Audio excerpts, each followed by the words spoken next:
The Event, a science fiction thriller series by Melanie Ann Phillips. Episode 2, Greenwich Park. Approximately 0.25 kilometers into the event zone, at a place in Greenwich Park where 7 walking paths converge, some of the dispossessed had heard the helicopter and looked up expecting help, only to see the craft's disillusion. For the briefest of moments they had remained transfixed, unable to grasp what they had just seen. And then the cries of those around them jolted their attention back to the nearer pathos. Greenwich Park had been a favorite destination for the local population, where they might enjoy the open greenery away from the noise and congestion of the city. Children, parents, grandparents, dog owners, lovers, and lovers of nature would stroll through the manicured woods and commune with a slower god than the one worshipped in the urban realm. And this particular day, being the summer solstice, the park had attracted much larger crowds to celebrate near the meridian at noon.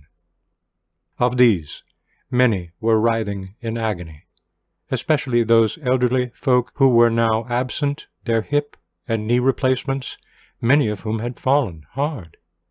Those less affected were comforting them as best they could, being near shock themselves as their minds recoiled.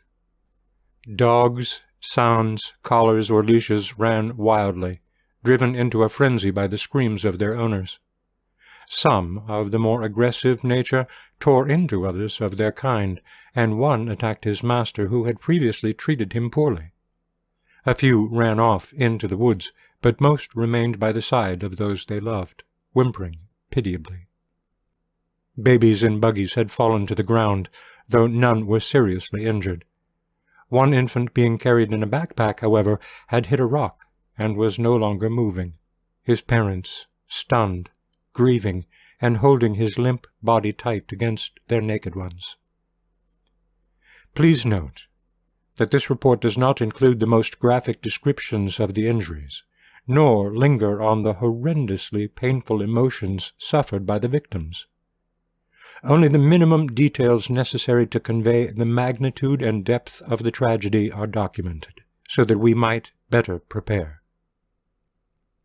A hill stands between 7 Points and the Royal Observatory grounds, which includes the Meridian building, so the people at that intersection in the park could not see that buildings and clothed people still existed there. In the opposite direction, to the north, the Queen's House complex should have been visible in the distance, but it was gone, leaving only a patch of raw earth. This offered a real possibility to the gathering that the entire world had been cast into this condition. Those who had come to the park alone and were at least relatively uninjured were the first to work past the initial shock and began to ask one another what had happened. Of course, no one had an answer, though some began to speculate that it might have been anything from a judgment of God to an attack by aliens or perhaps the resurgence of magic in the world. But again, reasoning was difficult after such an experience, especially being surrounded by the sounds and sights of continuing suffering.